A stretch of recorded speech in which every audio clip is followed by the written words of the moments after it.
What's up guys, this is my first long form video. I'm going to be doing a replay review for Juan Beastly. This is from Boost and I's Discord, which I will have linked in the description. If you also want a replay review from either me or Boost, just go to that description and follow the instructions on how to get your replay uploaded, and we will get to you. But this is a Diamond 1 game, Juan Beastly, and I'll do my best to give some good advice.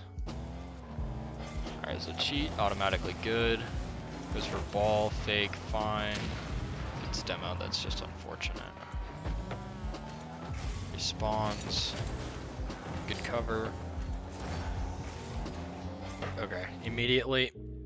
There needs to be a first man and second man. As soon as this play started, you should have stayed, since your teammate honestly probably should have stayed behind you back post, because that's where he was, and you could have grabbed 100 boosts and taken the ball.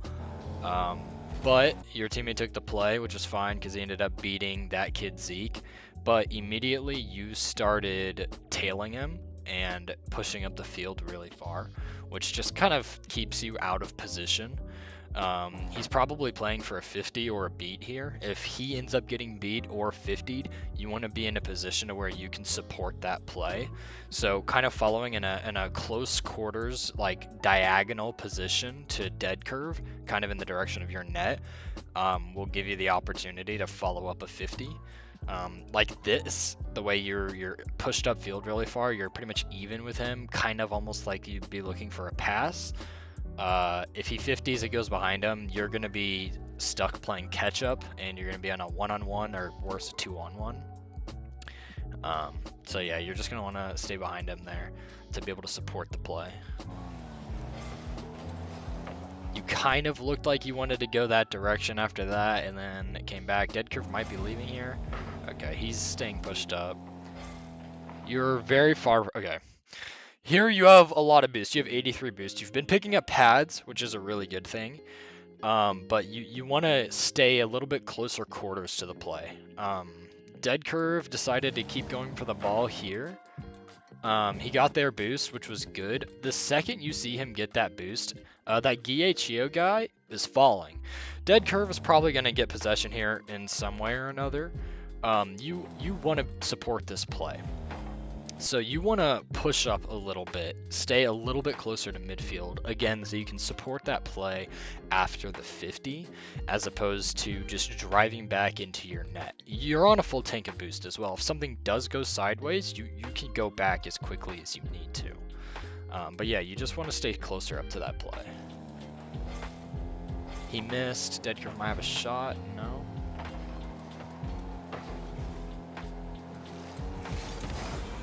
Okay, so I don't really know. Let's see whose ball this should be.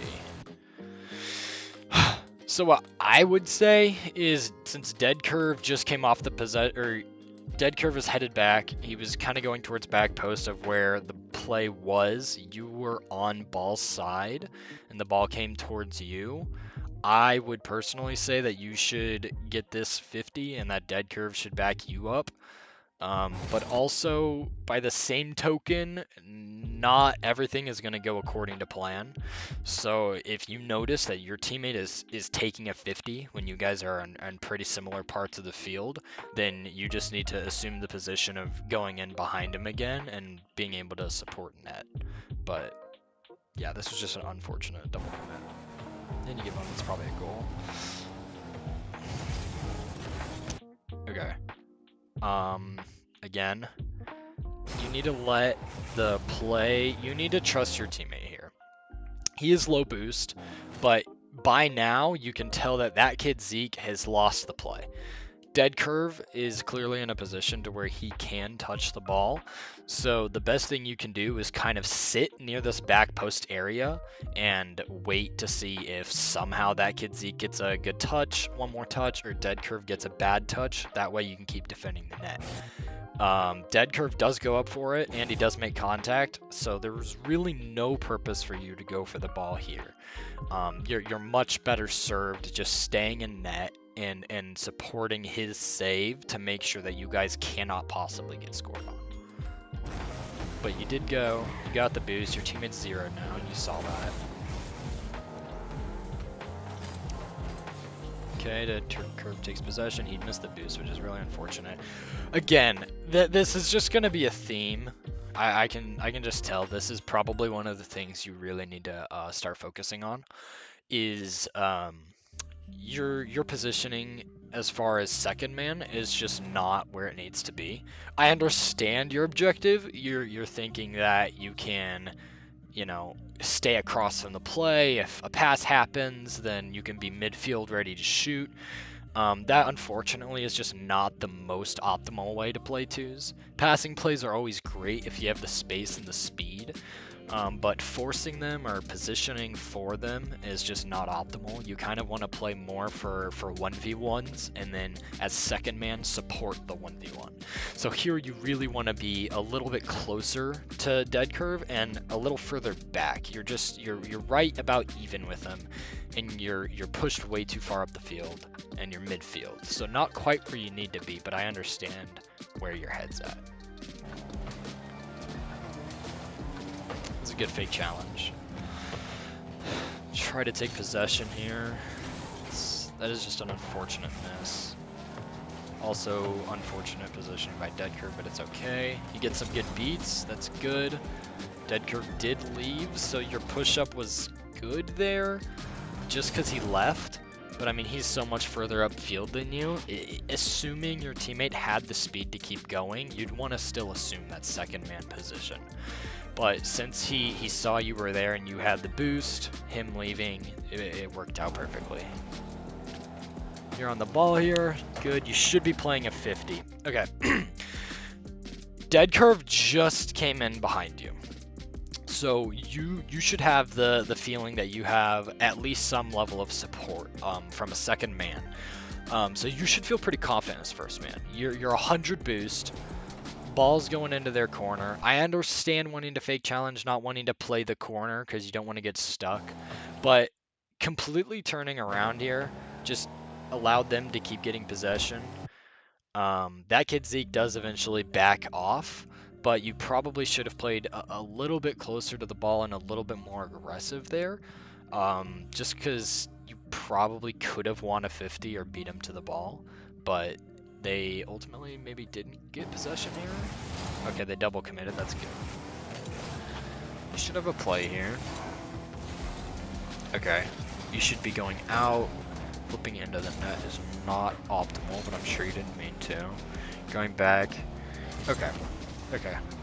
Let's watch this from Dead Curve's POV, because I'm sure something went wrong. This is Dead Curve, I believe. Okay, so he's got 100 boost. You're flipping back. You're basically 0 boost here. You're obviously in a state of needing help, and your teammate is full boost and ready to play. He turns towards the play. The only reason you see him turn back here, the only reason why he turned back was because you decided to go for the ball. Which I understand. You wanted to go for the ball. You feel like you're close. You could maybe get a 50. But if you would have just kept in your trajectory of heading back here, trying to grab a couple more boost pads along the way, if you would have just kept going in this direction, hold on. If you would have kept going in this direction here, where are you? And coming back like this, coming to support the net, Dead Curve was prepared to come up in this motion and follow the play to get a 50. So if you would have kept going here, grabbed these 3 pads, you would have had approximately 40 boost and been able to support your teammate, who then would have been first man in that close positioning we kind of talked about earlier. And you could have just worked for a better play. Unfortunately, you did cut him off a little bit here, and you forced a 50, and that's probably going to put Dead Curve in a little bit of an awkward position, just because he might end up in a 2-on-1 or 1-on-1 situation. But I guess we will see if that ends up happening or not. So you got the 50 there. Dead Curve should follow this up. 1 overcommitted for boost. Another fake challenge. That's okay. That's a good play, actually. That's good. Oh, I should be watching replay. Sorry. All this is good so far. It's alright. That's a good fake. Keep possession here. You definitely don't want to bang away the ball. Okay. So, your first touch here was really unfortunate. Yeah, he passed you the ball. It was a great fake. It was a great fake, great touch. I know you probably just wanted to catch that there, so that's really not on you. But after this occurred, that kid Zeke is heading back to the goal here. He's probably not in a position to dive on this ball immediately, nor would he want to, because you would get a beat here. The ball's just floating above your head. You want to do everything in your power to keep that a close, tight possession. Probably stay grounded if you can, because you want to be able to have as many options available to you as you can. Unfortunately, jumping here, you jumped a little bit late. You jumped as the ball was started to head down, so you kind of went against the physics of the ball there. So you were catching it on the way down, which made it harder to hit. And you full committed yourself to this play now. You don't really ever want to full commit yourself to a play that's not really proving to have the opportunity to be this productive. It's much better to stay grounded here and just play your 50s or play a flick and then let your teammate back you up. You should try to get back here. You got boost. Just go back. You grab the extra 100, which is fine. It didn't really like hurt your teammate because you probably wouldn't be able to get it anyways. But you were like 90 boost, so maybe not, maybe, but it's all right. Dead curve's on the ball, good play. You're there. It's a little bit of an aggressive push, but it's not bad. It's still pretty good. It's a good play here, good bump. That was all a great play. That was all very smart. You're staying close enough. You probably could have played. I understand your decision here to go back. You wanna, because you feel like you're under pressure. But here the ball gets popped out, and you know the ball's coming towards you. And that kid Zeke, there's no way he gets to the ball again. You probably could have gotten away with playing a possession here, trying to catch the ball, but I do understand just wanting to get back in case Kid Zeke did have a lot of boost. But you're flipping a lot in midfield and away from the play, which 100% is going to keep you away from a secure position. So if you are wanting to go back here, go back a little less dramatically. But you're still going to want to grab boost pads around you, so you have enough boost to where you can turn on the play if you want to, or if you feel like you have the opportunity to. Yeah. That's fine. You saw him not go. This should be your ball. I am afraid your teammate is going. He jumped. Okay, he went down, so that was good. It was a good 50. Dead curve should be on this. Grab pads, maybe mid. That's good. I wouldn't commit for this. Smart. Okay. Okay, so again, you're flipping way too much. So two major notes now, if you're still in the video right now with me. The two major notes that I see is first, you're positioning as second man. You need to be a little closer, taking a little better possession and supporting the play a little better. And then second, you're flipping a lot. You're using your mode of transportation as front flipping. Flipping puts you out of everything for approximately a second and a half. In that time, that kid Zeke fully recollected. He's now got a full possession. His teammate's ready to support him, play for a pass or play for anything. And you're very far from the ball, which is not an advantageous position. You need to not flip as much because you got this 100. There's not really anywhere you should be going. You should be staying grounded here. Stay a little closer to the play. It'll prevent that kid from wanting to have as much of an aggressive offensive possession. It applies a little bit of pressure. But shadow defense is still the right answer here, which is what you're trying to do. It's just from a little bit too far of a distance. This should be you. That should still be you, but your teammate went, which is okay. You just kind of have to cover here. That's fine. You guys are just a little bit like awkward and out of position, out of rotation. So you're kind of chasing a little bit, but like it's a warranted chase. Your teammate is still completely zeroed here. Let me see. I understand why he went, but it definitely was your ball to keep going for. He is zeroed here, so yeah. It was alright, because he ended up getting the save. And you stayed close to the net, which was good. That was a decent shot. You're going to want to recollect here, play second man. Okay, wait for the ball. That was honestly good. You made the decision to not go up wall a little bit late. The ball is coming into your corner, and this was honestly one of the best tips that I've ever learned. When the ball is in your corner like this, heading towards your corner, the last thing you want to do is walk into the corner and just like look at the ball and try to hit it. Now, if you're going fast enough to get up wall here and bang it off wall and keep a play going, that's great. But you obviously were not in that position here. And so when that ball is coming into your corner, you want to keep a wide position. You want to stay towards your net, more inwards, probably more about here, and just kind of wait for the ball. Because you did ultimately make the decision that waiting was the best decision. That was the decision you made, and you played it perfectly for that. But you just weren't at the most optimal angle to be going for the ball, because now instead of having a wide lane to go for the ball however you like, you're directly underneath the ball. So you're going to have to try to make up a little bit of ground. So good decision on your part, but you got to make it a little quicker. Just know that when that ball is coming into your corner like that, and especially if you're last man, you want to be able to take a wider angle at it and come more towards your goal. So you can be ready for anything that's in this general vicinity, as opposed to what's right on top of you. All right.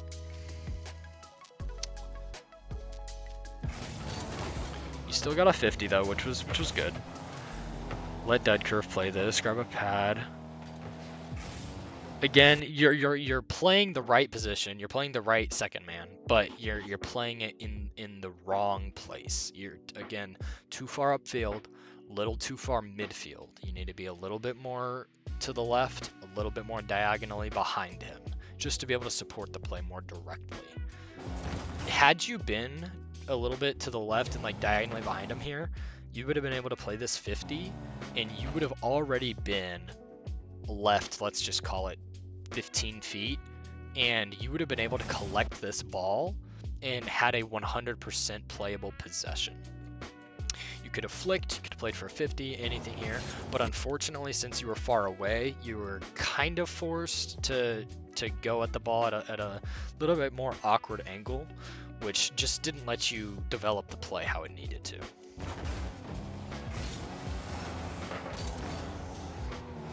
Rotate back here is fine. Curve's going for it. That's great. You're playing second man. You get a little stuck. Yeah, it's just awkward. You probably wanted to half flip there, but it's okay. It's a good cover. You took the boost, which is alright. You've got a free play here. You probably should have gone. One's behind you. You know that. Giechio is in the air right now. Ball's coming towards you. Giechio, as of right now, still has not fully landed, so he physically can't do anything. If you boost here, and I know it's scary because you don't want to overcommit and make a play that you're going to get beat on, and then you get scored on and you feel like you just, were too ambitious and just made a stupid decision. But you got to be able to recognize opportunities when you have them. This is an opportunity. You have full boost, ball's coming towards you, Guille's not landed, and the other player is far out. You can definitely beat him to the ball here. Jump once, boost, flip into the ball. It's probably a goal if you do that. Guille did a good job of speeding up here when he landed to keep going for it. But you definitely could have had a beat had you played it, but I understand your rationale.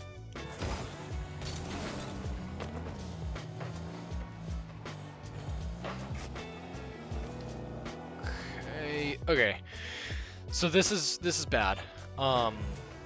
You're very awkward here because of that last play. You had to come back on defense. You're just a little bit awkward, and the ball's rolling up the wall here. You've got full boost. You've got your corner boost to rely on. You need to stay closer to the ball. Either you have really two major options here. One, you can go towards the play up wall and try to make a play off of wall. You'll probably get beat, so that's not really optimal. Or two, your other play here would be to, which is the most optimal play. You've got a teammate in net. They have possession. You're scared. You've been out of position. That's okay. You take your boost and you come up here and you sit on backboard and you wait for this play. He's going to go up wall. Worst case scenario, he starts air dribbling towards your net. Now, I kind of doubt his ability to do that, but let's say he did. You can jump off the wall here and try your best to orient your car to where you can boost and land on the ball for a 50, thus stopping his possession completely. In the event that you do that, you've also recreated a first and second man rotation for your teammate. You're going to relieve the pressure of the play. You're going to be in a better position, and your teammate will know if he is or isn't supposed to go. Instead, you got scared, you panicked a little bit, you came back, you bumped your teammate a little bit, and now you're both in net. Both playing second man, both scared, both not knowing what to do. That's not what you want. So I recommend here, go up your back wall, create a first and second man position between you and your teammate so you can relieve some pressure.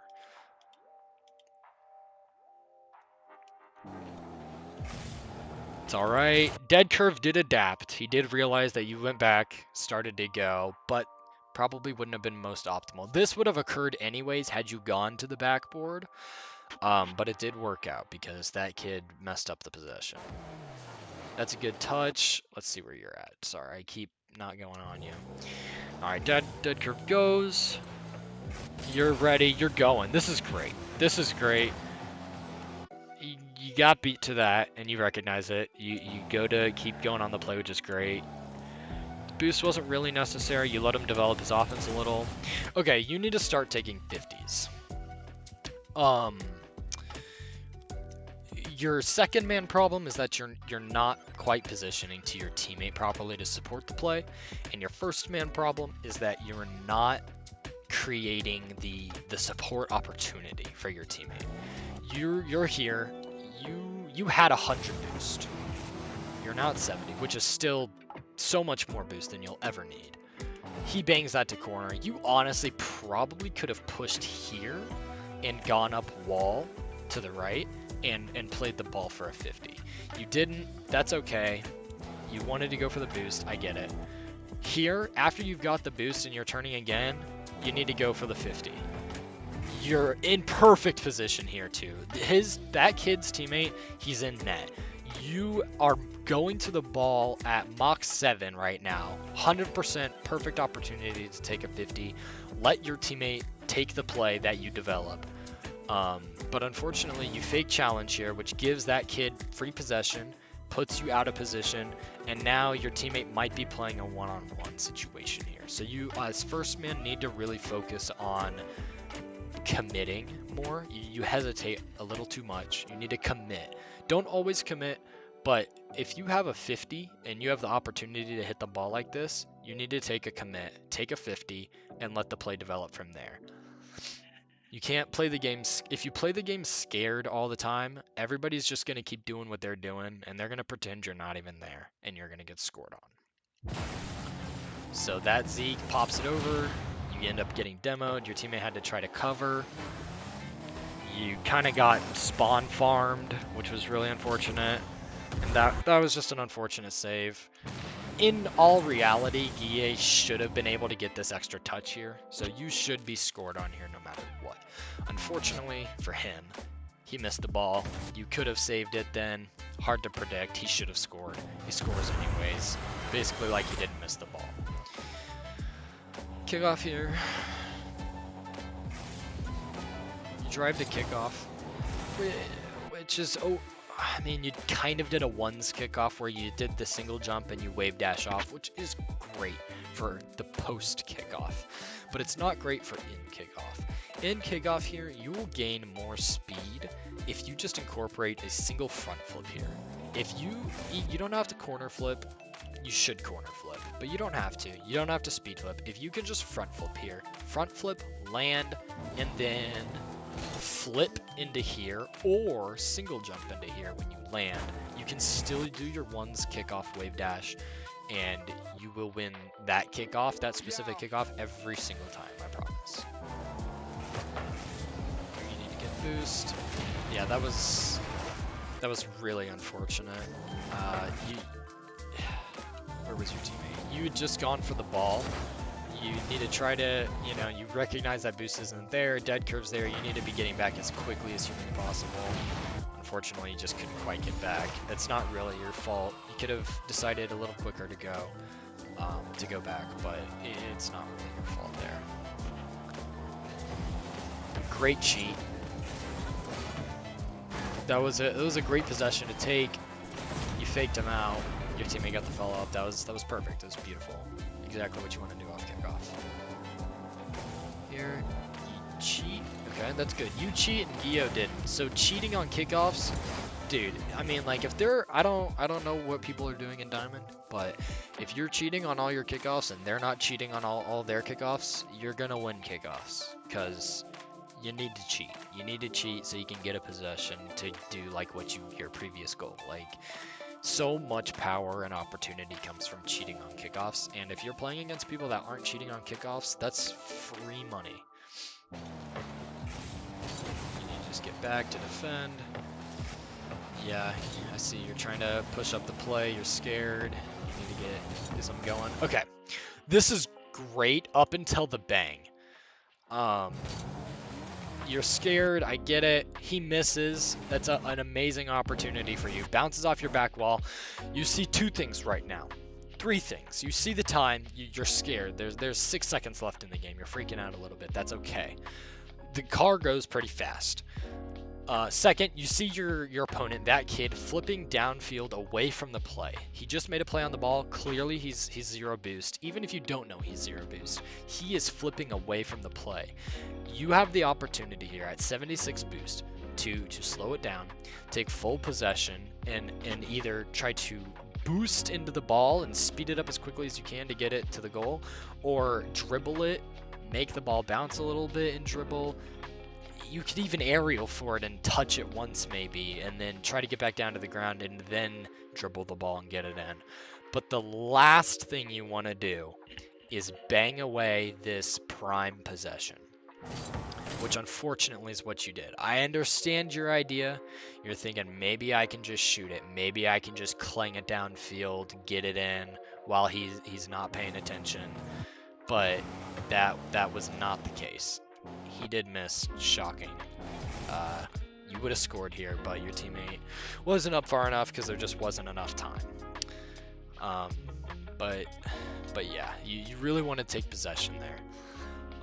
So as first man, just to kind of wind down the game for what I can remember, first man, you need to take possession more to try to make a play. Keeping the ball on your car will do you the most good you can do. Second, you need to force a play as first man. You need to be a little bit more aggressive. Your shadow defense is good, but you need to stay a little closer. When you have the opportunity to 50 the ball or to hit the ball or to beat them to the ball, you need to commit. Committing as first man when you have a good opportunity is the best way to get the motion of the game going. The more you fake, And the more you just, keep playing ping pong, the game's never going to develop. As second man, you need to be grabbing pads. You need to be conscious of your boost. That doesn't mean full commit for big boosts. You just need to be conscious of it. And you need to be in that a little bit diagonal position to your teammate, close to them while they're playing the ball. Not super close. So like the distance between you and dead curve right now, for most plays, you need to be maybe twice as far away from him, maybe 2 to 3 times, and then a little bit to the right or a little bit to the left, depending on where the play is and what's developing. If he's more on the left side of the field, you're going to want to be diagonally to the right of him a little bit. If he's up on the right side of the field, left side, you just don't want to be mid, which is what you're doing a lot as second man, unless you have an obvious beat, there are no defenders, and you have a free pass. That's great to be mid then, but in 95% of cases, that's not where you should be. Lastly, two major defensive tips to take away is that backboard. If you have a threat and you are in net with your teammate and you think you might be first man and they're threatening the play, if they're on the ground, chase the ball and get a 50 for your teammate. If they're starting to go up wall at all, you need to go to your backboard. That allows you to either jump off your backboard, try to get a 50, or drive across the wall and 50 it that way. Either way, that creates an opportunity for your teammate. And then the last defensive thing would be when you're last man, even if you're not last man, but especially if you're last man, and the ball is coming towards your side of the field, towards your net, and it's going into your corner, you need to take a much wider angle. You need to be sitting closer to your net so you can wait for the ball and attack it at its optimal time to go. If you're in the corner as the ball is coming into the corner, you're not going to have that opportunity to make the play that you need to make. That's about all the tips I got for you for this specific game. I hope you can really pull something from it. And you can let me know if I, was a little too aggressive or not aggressive on my tips. But yeah, I hope you get some good from this. So, see ya.